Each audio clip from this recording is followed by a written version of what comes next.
नमस्कार, मैं हूं गौरव श्रीवास्तव। प्राइम पब्लिक सरकार में आप सभी का बहुत बहुत स्वागत है। प्राइम पब्लिक सरकार यानी प्राइम टीवी हमेशा ऐसे मुद्दों को उठाती है जिनका जो सरोकार है वो सीधे आम जनता से है। आम जनता के मुद्दों के लिए ही इस प्रोग्राम को रखा गया है। इसलिए इस मुद्दे पर हम लगातार चर्चा करते हैं। उस मुद्दे का सीधा जुड़ाव जनता से होता है। प्राइम यानी हम, पब्लिक यानी जनता, और सरकार यानी सरकार की जो भूमिका होती है उस पर भी हम प्रश्न उठाते हैं और पूछते हैं कि आपका जो व्यवस्थाएं हैं वो कहाँ दुरुस्त नहीं है। जनता के लिए अगर काम हो रहा है तो कैसा हो रहा है, अगर कहीं काम में कमी है तो तमाम मुद्दे हम दिखाते हैं अपने प्राइम टीवी के माध्यम से, इस प्रोग्राम के माध्यम से। प्राइम पब्लिक सरकार में जो मुद्दा हमारा है वो रेरा। इस हफ्ते के एजेंडे के तहत हम रेरा पे बात कर रहे हैं, रियल एस्टेट रेगुलेटरी अथॉरिटी। और विशेषकर जो आज हमारा चर्चा का विषय है वो उत्तर प्रदेश रेरा पर है, यानी UP RERA, Uttar Pradesh real estate regulatory authority. UP RERA यानी एक ऐसी व्यवस्था जिसके माध्यम से तमाम रियल एस्टेट से जुड़ी समस्याओं का समाधान हो सकता है।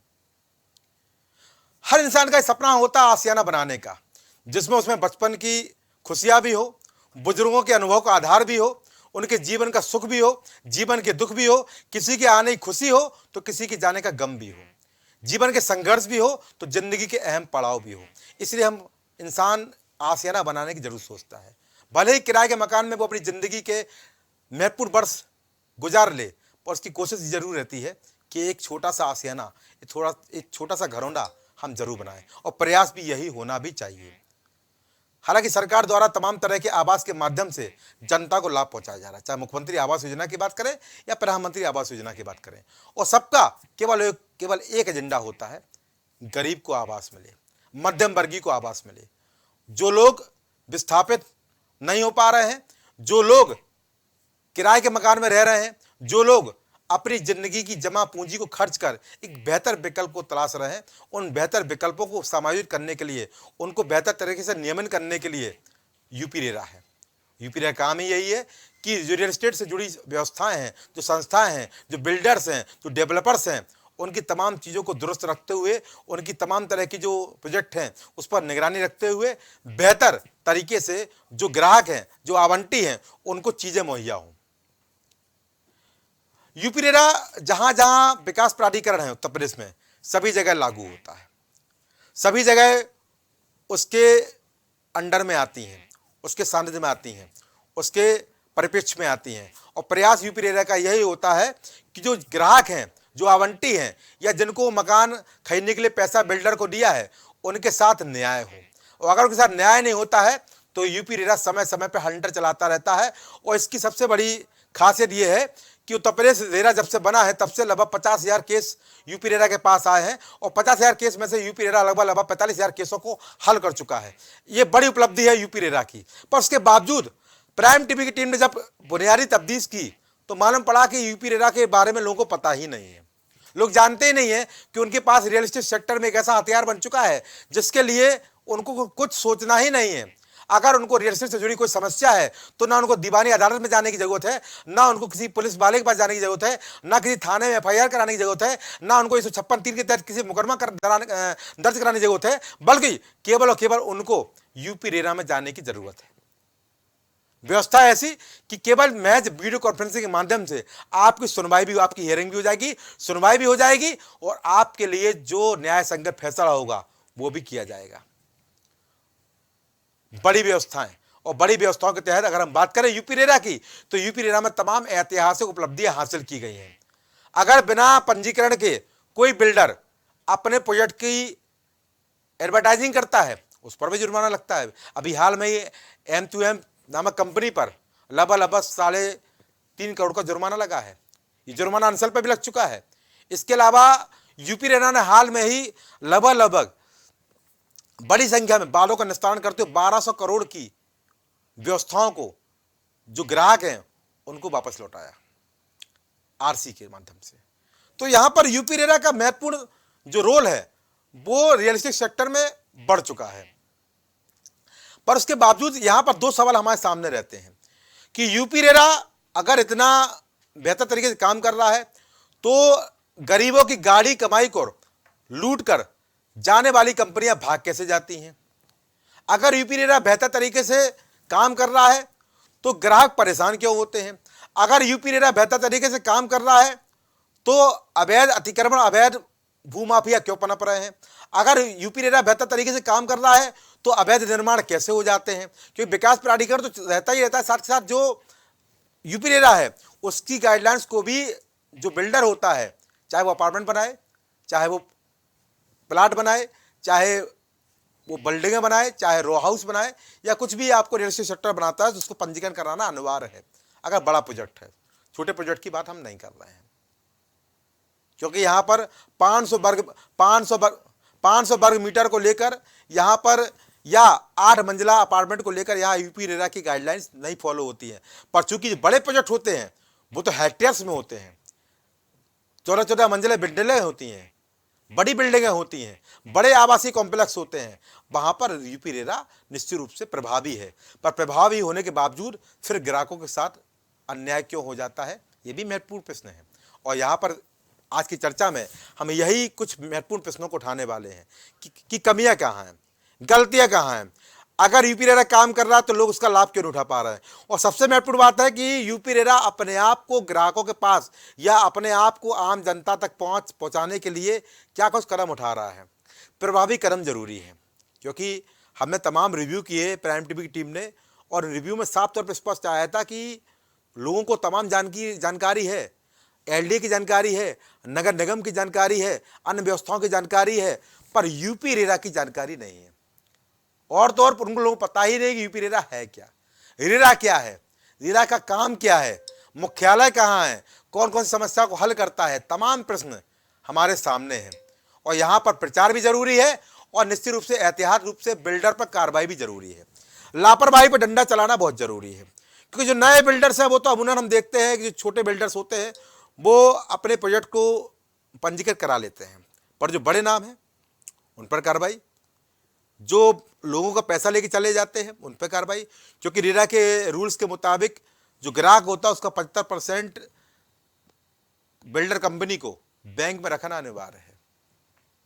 क्योंकि अगर आपका प्रोजेक्ट चूकता है, आप अपने प्रोजेक्ट को आप निरस्त करते हैं या अपने प्रोजेक्ट को आप नहीं देते हैं, तो ग्राहकों का पैसा उनको कम से कम समय से मिल जाए।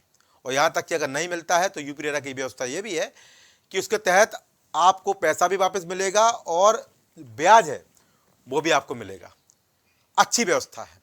और ये महत्वपूर्ण जो विषय है उस पर हमारे साथ चर्चा करने वाले लोग जुड़ चुके हैं। यहाँ पर विकास खरे जी हमारे साथ, जो कि आर्किटेक्ट एसोसिएशन के सचिव हैं। आपका बहुत स्वागत है विशाल खरे जी।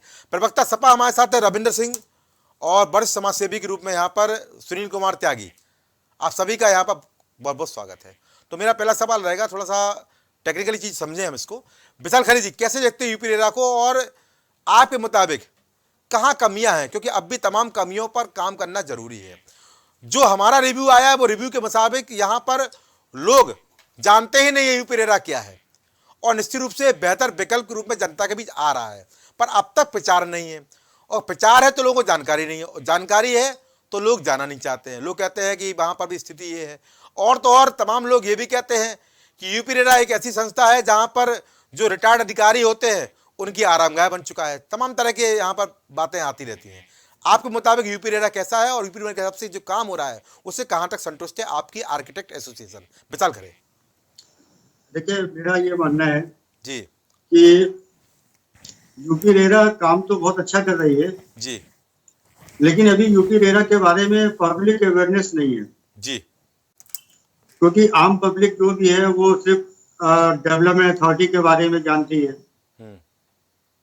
बहुत जैसे कोई भी रियल एस्टेट में कोई भी अपना मकान खरीदना चाहता है जी, तो उसके बारे में डिटेल्स उसको बस ये लगता है कि जहां मैं मकान खरीद रहा हूँ या जिस बिल्डर से मैं मकान खरीद रहा हूँ उसका नक्शा पास है कि नहीं प्राधिकरण से जी, बस इतनी ही जानकारी है। उसको यह जानकारी नहीं है कि कोई भी ग्रुप हाउसिंग हो जी, जो भी बिल्डर उसको बना रहा है, अगर वो रेरा में अपना प्रोजेक्ट पंजीकृत कराता है जी, तो सबसे पहले वो प्रोजेक्ट के बारे में सारी डिटेल्स उसमें डालता है कि हम प्रोजेक्ट मेरा कितने का करोड़ का प्रोजेक्ट है, हम कितने फ्लैट्स बना रहे हैं या कितने डुप्लेक्स बना रहे हैं, उसका एरिया क्या होगा, प्रोजेक्ट को कंप्लीट करने में कितना समय लगेगा, और प्रोजेक्ट मकान बनाने के साथ साथ हम इंफ्रास्ट्रक्चर में उनको क्या क्या सुविधाएं दे रहे हैं।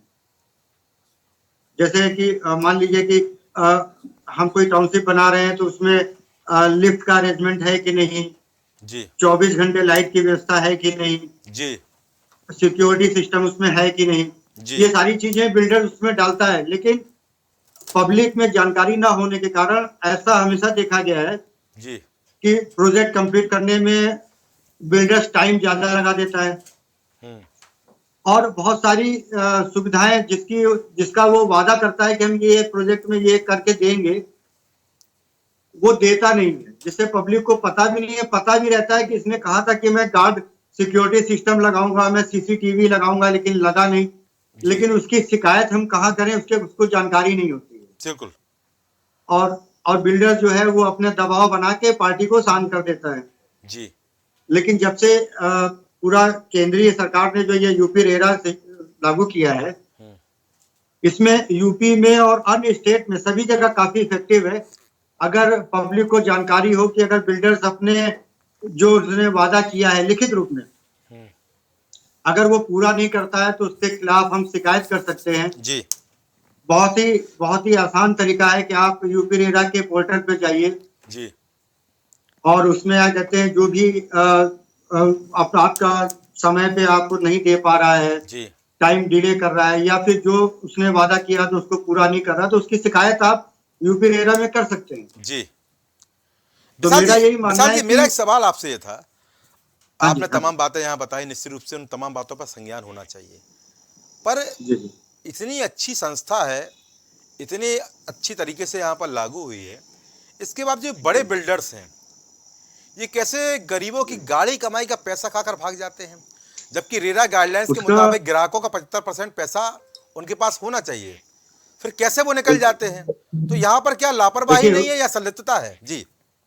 हाँ, नहीं, थोड़ी सी लापरवाही भी हम कह सकते हैं, लापरवाही भी है जी। क्योंकि देखिए ये यूपी रेरा जो है अक्टूबर 2016 में लागू हुआ है, ठीक ना, 2016 में लागू हुआ। उसके बाद कोविड के वजह से काफी चीजें बिजनेस में इतनी गिरावट आई कि कोई ऐसा नया प्रोजेक्ट कोई स्टार्ट हुआ नहीं जी। तो इसका बेसिकली मेरा ये मानना है कि यूपी रेरा के बारे में कोई अच्छा ऐसा कोई प्लेटफॉर्म नहीं हुआ, ऐसा कोई सेमिनार नहीं हुआ या किसी भी एडवर्टाइजिंग कंपनी मीडिया ने इसको हाईलाइट नहीं किया जिससे कि पब्लिक को जानकारी मिले। बहुत अच्छी बात कही आपने। तो मेरा ये मानना है कि जानकारी के कमी के कारण ये सारी प्रॉब्लम आ रही है। बहुत अच्छी बात कही आपने। और बिल्डर्स देखिए, बिल्डर्स जो प्रोजेक्ट बनाता है ना, वो उसका सिर्फ एक ही उद्देश्य रहता है कि हम कितने से ज्यादा कमा लें जी।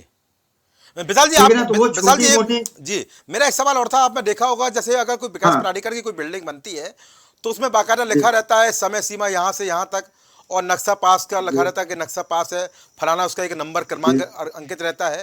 तो एक ऐसी व्यवस्था नहीं होनी चाहिए इसमें रेरा एक गाइडलाइन जारी करे कि वहां पर जो भी बिल्डर बिल्डिंग बना रहा है वो वहां पर जो रेरा पंजीकरण संख्या है वो भी लिखे, प्रोजेक्ट संख्या भी लिखे और समय अवधि भी लिखे, किस समय अवधि में ये पूरा होना चाहिए, ऐसी गाइडलाइन रेरा को जारी करिए जी। इसमें मैं ये आपको बताना चाहूंगा कि यूपी रेरा जो है जी, जब कोई बिल्डर अपने प्रोजेक्ट को पंजीकृत कराता है जी, तो इसमें ये सारी गाइडलाइन और डिटेल्स उसको भरता है कि मेरा ये प्रोजेक्ट कितने साल में कंप्लीट होगा जी। ये जैसे मैंने आपको पहले बता दिया कि मैं क्या क्या करके दूंगा, कितने साल में प्रोजेक्ट कंप्लीट होगा जी, मेरा जो सेलिंग प्राइस है वो कितने रुपए पर स्क्वायर फीट कारपेट एरिया होगा या सुपर बिल्टअप एरिया होगा, वो सब चीजें उसमें डिटेल्स भरा रहता है जी। लेकिन होता क्या है कि जैसे हम सबसे बड़ी बात यह है कि उसकी डिटेल्स, जैसे प्राधिकरण जब नक्शा पास करता है जी, तो उसका डिटेल्स हर साइट पे एक बैनर के थ्रू चिपका कर देता है, बिल्कुल ठीक है ना। लेकिन यूपी रेरा के प्रोजेक्ट में ये गाइडलाइन है कि आप उसकी डिटेल्स अपने प्रोजेक्ट साइट पे लगाएं, लेकिन कोई लगाता नहीं है जी। और ना ही यूपी रेरा की तरफ से इतना कोई कड़ाई है कि उसको जाके कोई चेक करे जी।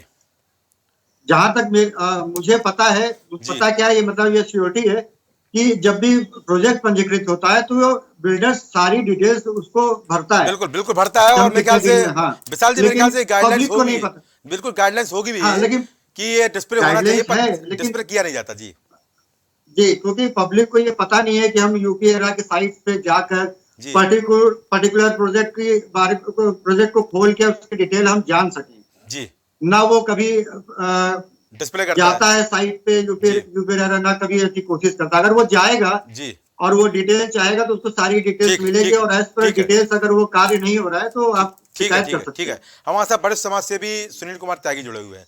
सुनील जी, कैसे देखते हैं, गहन अनुभव है आपका, तमाम तरह के ऐसे मामले आपके सामने भी आते होंगे जहां पर लोग परेशान हैं, अपनी जमीन को लेकर, धोखाधड़ी को लेकर ठगी हुई है, और ठगी के मामले अगर हम देखें तो हजारों करोड़ के हैं। कंपनियां भाग गई हैं, कैसे भाग गई हैं, कानून व्यवस्था को और हमारे तमाम तरह के प्राधिकरणों को ठेगा दिखाकर। संलिप्तता है या अभाव है प्रचार का, या जानबूझ के इन चीजों को बढ़ावा दिया जाता है? आपकी राय क्या है?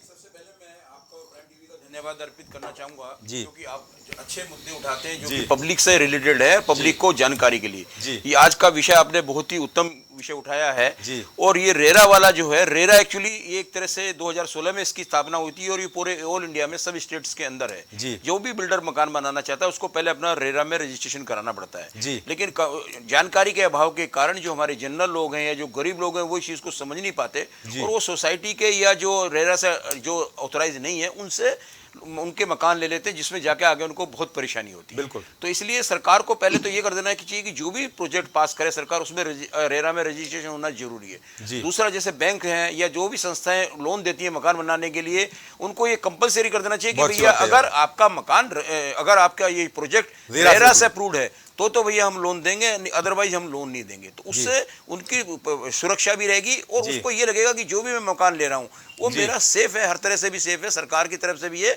और रेरा उसी को मकान को अप्रूव करता है या उसी प्रोजेक्ट को करता है जो कि लीगली होता है, यानी जैसे कोई एलडी से अप्रूव्ड है या आवास विकास से अप्रूव्ड है, जो सरकारी मान्यताओं को पूरा करता है, उन्हीं को रेरा अपना देता है। तो उसमें सबसे पहले रेरा का रजिस्ट्रेशन होना चाहिए, और एक रेरा की तरफ से भी एक क्लियर आ जाना चाहिए, कोई भी प्रोजेक्ट आता है कि हम इस प्रोजेक्ट को अप्रूव करते हैं और इसकी सारी जिम्मेवारी हमारे ऊपर होगी। तो ये एक बहुत होगा, गरीब लोगों को इससे बहुत सहायता मिलेगी। गरीब लोगों को ये जो बिल्डर्स होते हैं ये बहका के और उनको करा के किसी भी तरह से करके उनसे पैसा ऐंठ लेते हैं, और फिर बाद में पूरा पैसा लेने के बावजूद उनको पूरी जो चीज़ उन्होंने कमिट की होती है वो पूरा नहीं करते हैं, या बीच में भाग जाते हैं, या उनके साथ एक अनजस्टिस करते हैं। इसलिए इसके अंदर सरकार को भी का भी यही है कि जो बिल्डर्स आरआर रेरा में नहीं है उनके खिलाफ सख्त कार्रवाई करनी चाहिए, उनको तो सख्त से सख्त सजा देनी चाहिए, जिससे कि और जो बिल्डर्स हैं उनको ये जो तमाम तरह की कंपनियां भाग गई हैं, जो गरीबों का अरबों रुपए लूट कर भागी हैं, एफआईआर हुई,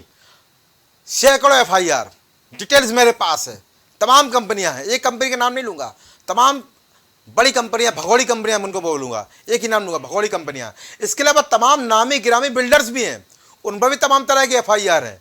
तो डंडा केवल जुर्मानों तक क्यों चलता है?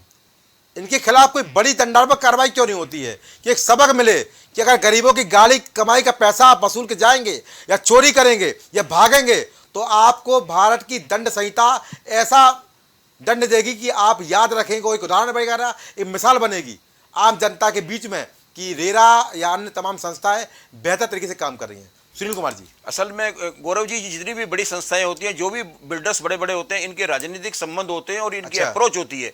इस कारण ये चाहते हुए भी, सरकार चाहते हुए भी उनके खिलाफ आसानी से कार्रवाई नहीं कर सकती। लेकिन अभी आपने दिल्ली में देखा होगा, सरकार तो जीरो टॉलरेंस नीति की बात करती है, योगी सरकार करती है, लेकिन फिर भी सर करने में भी ये है, अभी आपने नोएडा वगैरह में देखा होगा जो बड़े बड़े जब रेरा, सुनील जी जब रेरा आया था तो योगी सरकार आ गई थी। हाँ, रविंद्र भाई भी जानते हैं मेरे ख्याल से। हाँ, आ गए थे सर, लेकिन सरकार योगी जी के आने से बड़ा फर्क भी पड़ा है। योगी जी के आने से अब कोई लोग ज्यादा नहीं कर पा रहे हैं, तो मुद्दा राजनीतिक नहीं है। ठीक है, नोएडा वगैरह में जो है देखिए अभी एक्शन हो रहा है, जितनी बड़ी बड़ी वहाँ कंपनियां थी उन सबको जो भागे उनके लिए क्या कहेंगे सुनील जी? जो भाग गए सर उनकी या तो सरकार को सख्त कार्रवाई करके उनकी जो अचल जो प्रॉपर्टी है उसको बेचकर उस पैसे को रिकवर करके, जो गरीब लोग हैं जिनका पैसा लगा हुआ है उन लोगों को, जिम्मेदारों से क्या होना चाहिए? जिम्मेदारों के साथ जिम्मेदारों को सख्त से सख्त सजा होनी चाहिए, जेल होनी चाहिए, और या उनको बोला आगे से बैन कर दे, जिससे कि इन फ्यूचर में कार्यक्रम के माध्यम से यही अपील करेंगे। ठीक है, विवेक श्रीवास्तव, विवेक भाई, रेरा जब आया तो सरकार आपकी आ चुकी, 27 अक्टूबर 2016 को उत्तर प्रदेश में लागू हुआ और मेरे ख्याल से मार्च में आपकी सरकार आ गई थी 17 में। तब से लगातार रेरा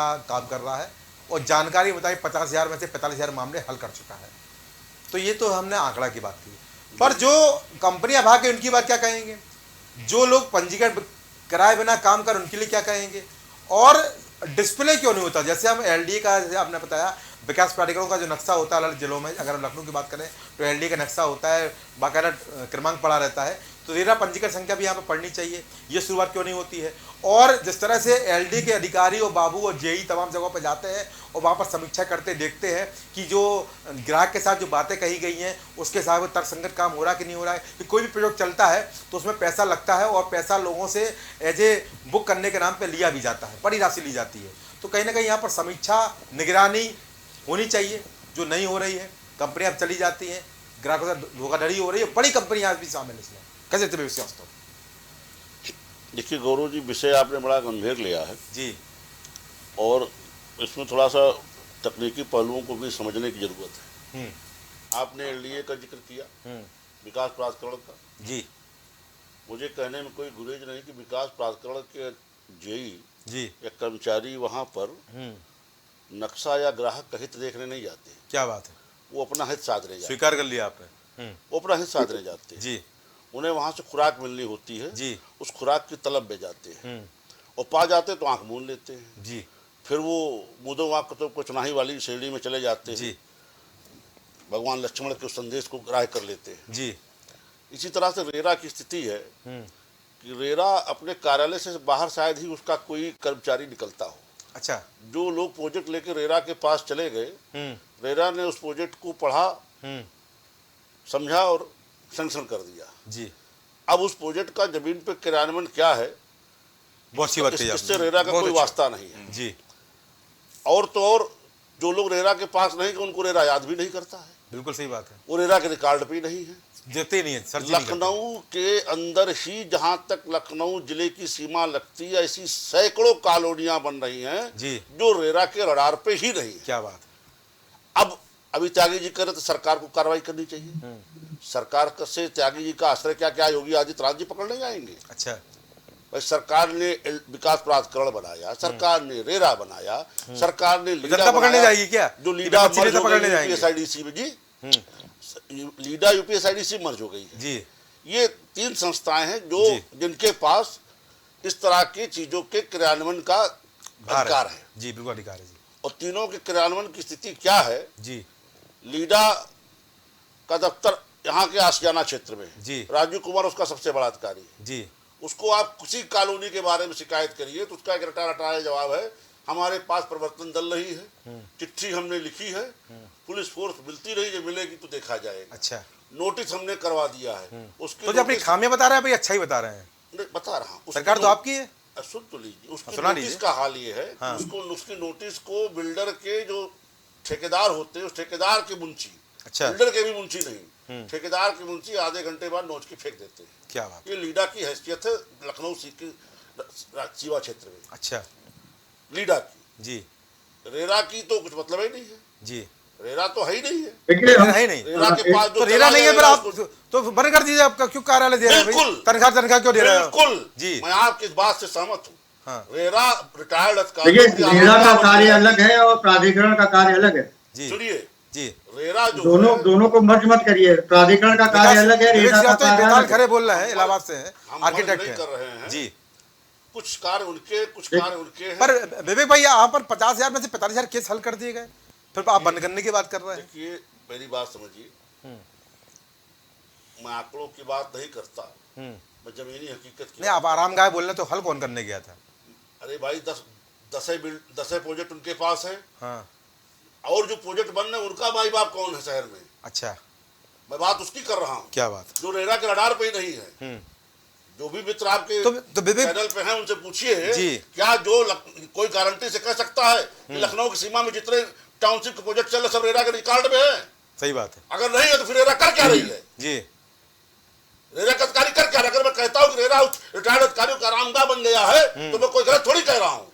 तो फिर इसको सुधारेगा कौन? बिल्कुल। अब ये बात आपने कहा, हाँ, ये हमारी राजनीतिक नेतृत्व की चिंता है हाँ, कि किस तरह से ऐसे अधिकारियों से निजात दिलाई जाए। अच्छा, उसके लिए हमने एक रास्ता तय किया था, अच्छा, जो भी परवान नहीं चढ़ सका। ऐसे नाकाबिल अधिकारियों को कम समय में ही रिटायरमेंट देने का, वॉलंटरी जबरिया रिटायर करने का हमने एक रास्ता बनाया था जो अभी तक परवान नहीं चल सका। अच्छा। वो भी नहीं अधिकारियों क्यों नहीं चल सका? सरकार तो आपकी है। बिल्कुल है विवेक भाई, अभी आपने तमाम बातें कही जी। आपने एलडीए की बात कही, आपने तमाम विकास प्राधिकरणों की बात करी, जेई जाते हैं और लक्ष्मण रेखा से खींचे चले जाते हैं, अपना मंतव्य हल कर लेते हैं। सरकार जीरो टॉलरेंस नीति पे चल रही है, फिर कैसे सरकार की यानी यहाँ पर नाक के नीचे इस तरह की घटनाएं हो रही हैं, काम हो रहा है। लखनऊ में तमाम ऐसे जो होटल है, तमाम ऐसी बिल्डिंगें हैं अवैध बनी हुई हैं, उन पर जो है अब प्रशासन का जो है आपका हंटर चल रहा है। पहले कैसे बन गई? तो यहाँ पर जिम्मेदारों पर यहाँ पर दंडात्मक कार्रवाई क्यों नहीं होती है? क्यों वो रिटायर्ड होते चले जाते हैं और आराम से केस लड़ते रहते हैं? तो कहने कि सरकार को भी यहाँ पर तमाम बिंदु को देखते हुए यहाँ पर एक दंडात्मक कार्रवाई की व्यवस्था बनानी चाहिए। आप कब तक जो है अधिकारियों को कोसते रहेंगे, कब तक इनको आरामगाह बोलते रहेंगे? शुरुआत कब करेंगे? विवेक श्रीवास्तव। गौरव जी, अलाया अपार्टमेंट यही लखनऊ में था जी, बनी बिल्डिंग के नीचे बेसमेंट खुद रहा था, नगर निगम भी तब था। चलिए ठीक है, हो गया, बोलिए जल्दी बोलिए। नगर निगम भी था, विकास प्राधिकरण भी था, खनन विभाग भी था, बेसमेंट खुद रहा था, बिल्डिंग पूरी ढह गई जी। तो जिस तरह से छोटे अधिकारी भ्रष्टाचार के प्रति कार्रवाई कब करेंगे?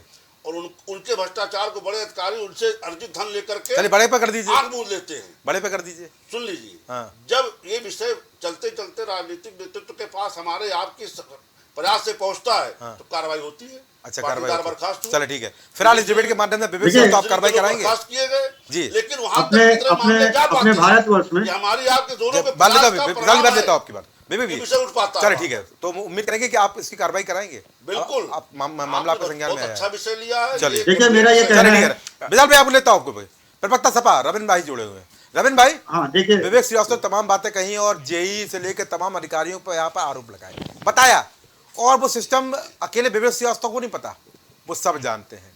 जो देख रहे हैं वो भी, हम जैसे खबरनवीस भी, जो पीड़ित हैं वो भी, जो बिल्डिंग बना रहे हैं वो भी, और जिनका पैसा फंसा वो भी। पर कार्रवाई क्यों नहीं होती है? क्या सरकार की मंशा नहीं है, या केवल यहाँ पर डिबेट के माध्यम से हम चर्चा करते रहेंगे? कहाँ दिक्कतें हैं और कहाँ पर लूज पोल है, जिसके तहत यहाँ पर लगातार इस तरह की कारस्तानियाँ होती रहती हैं और हम आंखें मूंदे रहते हैं और बाबू और तमाम कर्मचारी अपना बैंक बैलेंस बढ़ाते रहते हैं। रविंद्र भाई, क्या जवाब आपका? देखिए, आप ज्यादातर केंद्रित हैं कार्रवाई पे, तो कार्रवाई की बात कर आप बता दें, लखनऊ में भी कार्रवाई हुई है जी। जितने बड़े बिल्डरों ने फ्रॉड करके शहरी क्षेत्र में जी, प्राधिकरण क्षेत्र में जी, जो कॉलोनियां बनाई थी वो सब जेल में बंद हैं। अच्छा, 22 के नाम तो मैं ही जानता हूँ जी। अब मैं एनसीआर, दिल्ली और एनसीआर के क्षेत्र में बता दूं, बड़े बड़े बिल्डर जी, सुपरटेक हो गया जी, पार्श्वनाथ हो गया जी, और रियल्टी बिल्डर्स हो गए, ऐसे करके 11-12 बड़े बिल्डर जो नेशनल लेवल के वो भी जेल में हैं। अच्छा, तो ये तो कार्रवाई तो हुई है, लेकिन ये कार्रवाई जैसे ही होती है जी, वैसे ही जनता को नुकसान होना शुरू हो जाता है। अच्छा, जैसे मान लीजिए सुपरटेक ने जी, ट्विन टावर ओवर लुक करके जी 7 फ्लोर बनवा लिए जी, वो 7 फ्लोर बिक भी गए। जी, बाद में सुप्रीम कोर्ट से आदेश आता है कि इसको गिराइए जी, और इनका पैसा दीजिए जी, तो गिराने के लिए तो सरकार ने तत्परता से कर दिया जी, पैसा दिलाने के लिए कमेटी बना दिया जी। आज तक सबको फुल पेमेंट नहीं हो पाया है, ना हो पाएगा। अब वो जेल में कहाँ से हो पाएगा? आप जेल में जाके आप उससे नहीं लीजिएगा, ना हो पाएगा। सम्मन से अदालत से सम्मन पे सम्मन ही जारी करवाइएगा। मेरा ये कहना है, दूसरा समझिए जो वास्तविक बात है, लूंगा आपकी बात जी, बोलिए। हाँ, मेरा ये कहना है मिस्टर में जी, बोलिए विशाल जी, बोलिए। जो 6 स्टोरी की बिल्डिंग पास हुई थी, हाँ, तो 7 स्टोरी की बिल्डिंग एक दिन में तो नहीं बन गई। बिल्कुल। उस समय प्रशासन शासन कहाँ था जब वो 6 स्टोरी भाई? तो सवाल मेरा भी है, चाहे यूपी रेरा की बात करें या विकास प्राधिकरणों की बात करें जी। विकास प्राधिकरण और रेरा अलग चीजें हैं, लेकिन जब बात होती है मुद्दे पे मैं बात कर रहा हूँ जी। या समझने के लिए भारत में भ्रष्टाचार जब तक खत्म नहीं होगा, विशाल जी, अभी रविंद्र जी बोल रहे हैं जब जी, अब यह समझना पड़ेगा जब तक भ्रष्टाचार खत्म नहीं होगा। विशाल भाई प्लीज 2 मिनट रुक जाइए, मैं आपको रविंद्र जी की बात लूंगा जी, बोलिए। यह समझना पड़ा रेरा को क्यों लाना पड़ा जी। आपको याद होगा इंदिरा नगर, गोमती नगर जी, जब इंदिरा नगर बनना शुरू हुआ तो एशिया की सबसे बड़ी कॉलोनी थी। बिल्कुल।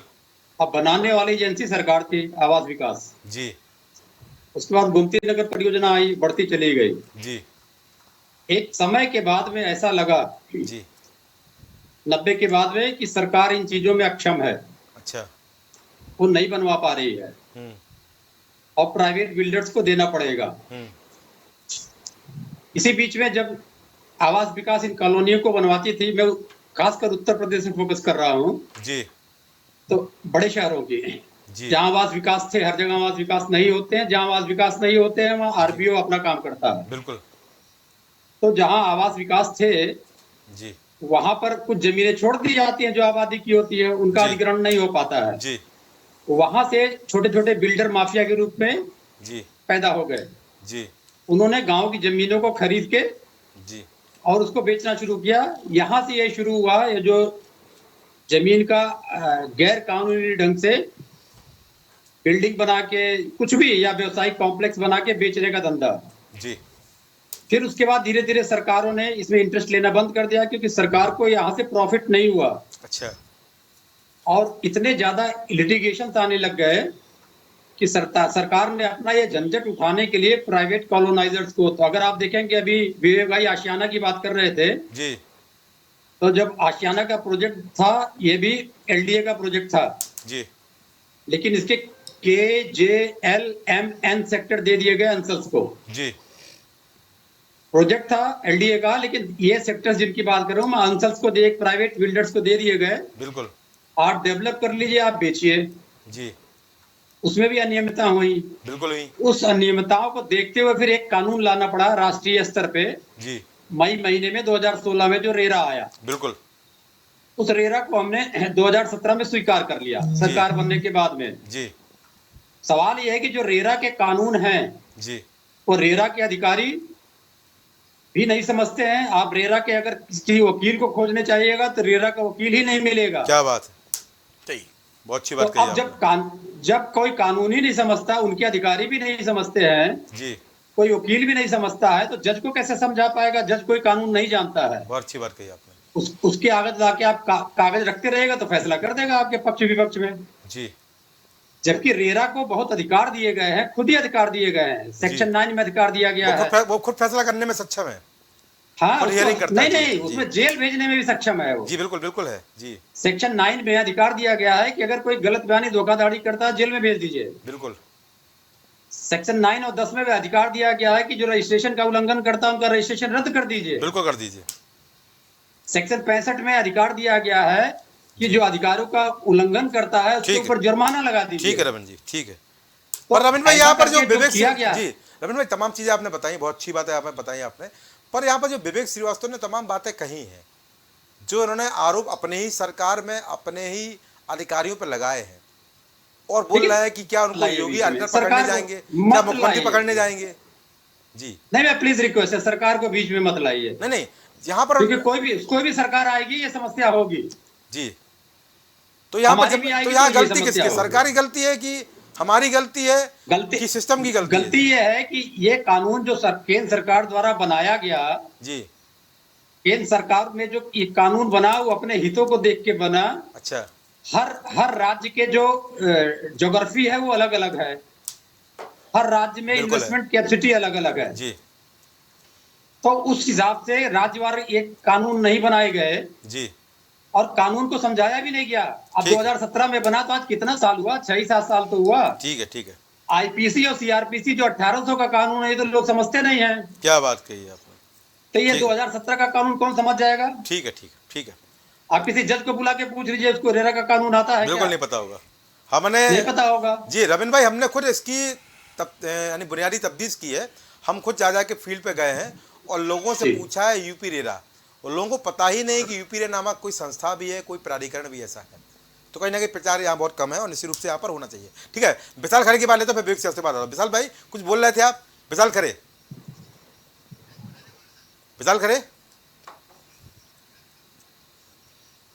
संपर्क नहीं हो रहा क्या विशाल खरे से। ठीक है विवेक से अपनी बात पूरी करिए जी। देखिए गौरव जी मैंने अपनी सरकार को कटघरे में नहीं खड़ा किया जी सरकार की मंशा साफ है, भ्रष्टाचार के प्रति तो जीरो कार्रवाई कौन करेगा? सरकार की मंशा साफ है तो कार्रवाई करने का यहाँ पर प्रवक्ता सपा चले जाएंगे कि गौरव श्रीवास्तव चले मेरी जाएंगे? बात सुन तो लीजिए। सुना दीजिए।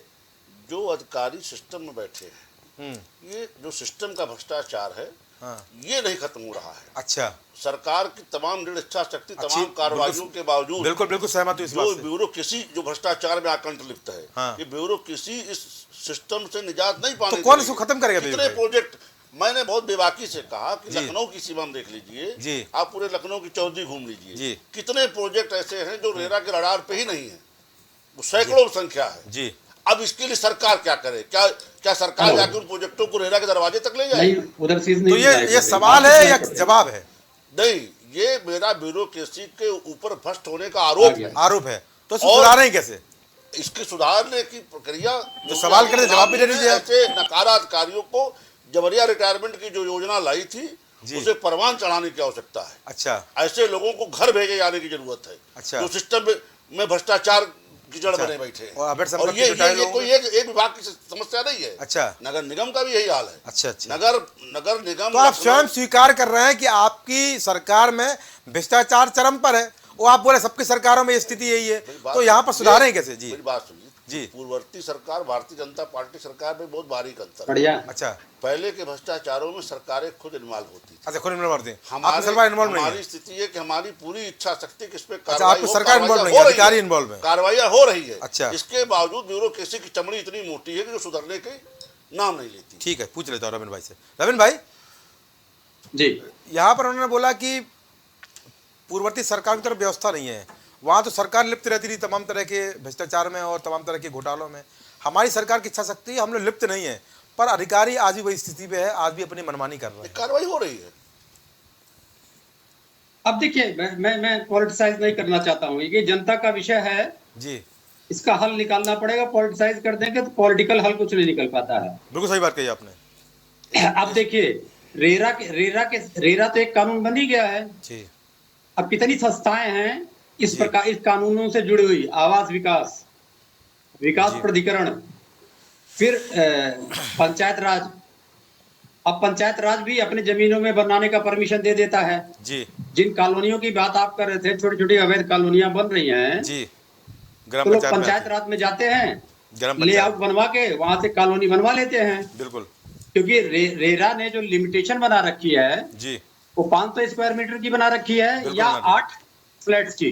जी, तो उसका फायदा उठाते हुए जी, वो पंचायत राज से परमिशन लेके बनवा लेते हैं। जी, लेकिन वो बेसिक सुविधाएं नहीं दे पाते हैं ठीक। जो रेरा के लेआउट में मिलना चाहिए। ठीक।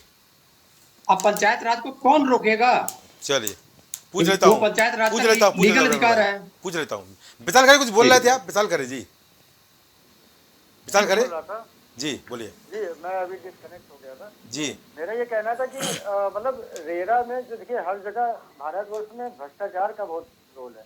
जी, जैसे आप प्राधिकरण की बात करते हैं, जी, जैसे अभी सर ने बात किया कि बहुत ज्यादा लोगों ने एक्शन लिया, किसी क्षेत्र में किसी ने लिया। जैसे एक लखनऊ में अभी जैसे भी हॉस्पिटल में आग लग गई थी जी, तो हॉस्पिटल में आग लगने के बाद तब अधिकारी लोगों को समझ में आया कि इसकी प्रॉब्लम है और नियम कानून सिर्फ ऑन पेपर नहीं रहना चाहिए। जी, इसलिए फायर एनओसी और इस सब चीजों की काफी ज्यादा इंपॉर्टेंस बढ़ी। अब बिना फायर एनओसी के कोई नक्शा नहीं पास हो रहा। उसी तरह रेरा में भी जैसे आपने कहा ना कि बहुत सारे लोग बिल्डर्स पैसा लेके भाग गए, जी, तो उसके लिए भी मतलब कोई कड़ा कानून बना है, लेकिन लागू मतलब उसको स्ट्रिक्टली फॉलो भी होना चाहिए ना। बिल्कुल सही बात है आपका।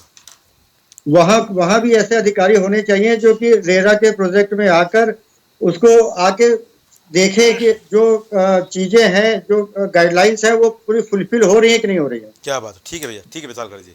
बेबी साहब तो कुछ बोल रहे थे आप?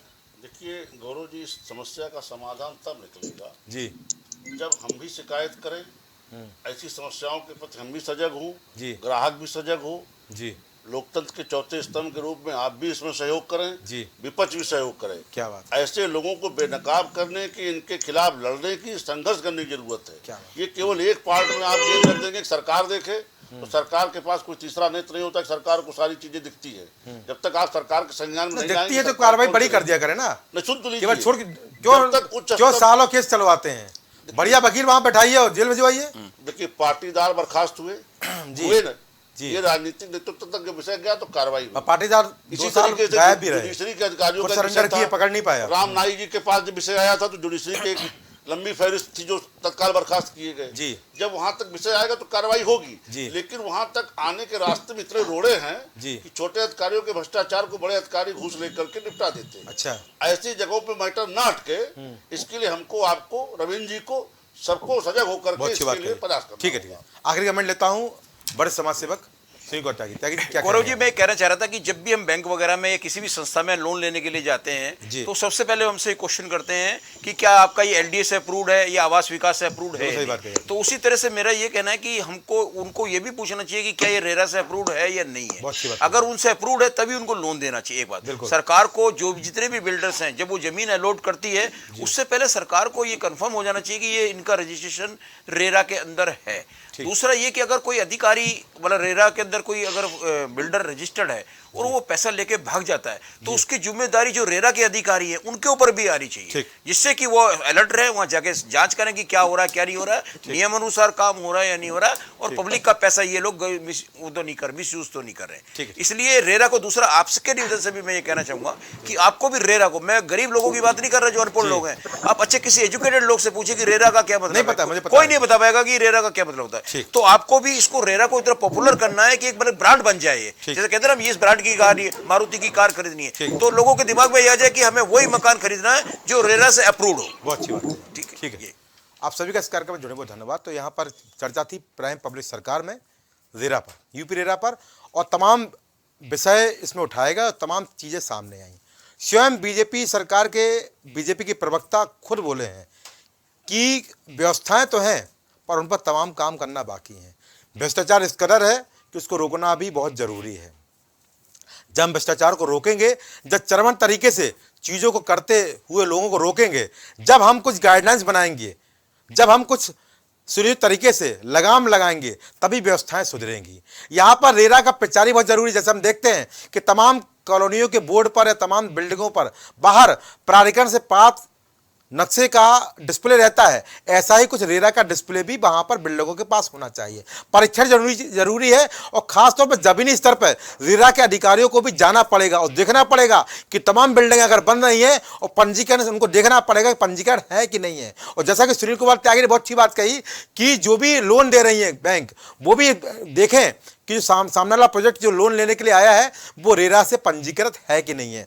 तमाम बिंदुओं पे एक साथ काम करना पड़ेगा, तमाम व्यवस्थाओं को देखना पड़ेगा, प्रचार भी करना होगा, लगाम भी लगानी होगी, और सबसे महत्वपूर्ण बात, भ्रष्टाचारों पर कठोर कार्रवाई भी करनी होगी। अगर चाहते हैं कि तमाम संस्थाओं का अस्तित्व बना रहे, न्याय होता रहे, गरीब को निश्चित रूप से आसीना मिलता रहे, तो मेहनत करिए, संघर्ष के साथ आगे बढ़िए, और जो विकल्प सरकार ने आपके लिए मुहैया कराया है उस विकल्प के बारे में जान लीजिए। प्रचार जरूरी है, समस्या अगर जरूरी है तो समाधान भी जरूरी है, और समस्या से ही समाधान आते हैं और समाधान से ही व्यवस्थाएं आती हैं, और जब व्यवस्थाएं बेहतर होती हैं तभी हम आगे बढ़ते हैं और विकसित समाज की स्थापना करते हैं। तो आज की चर्चा में इतना ही। नमस्कार।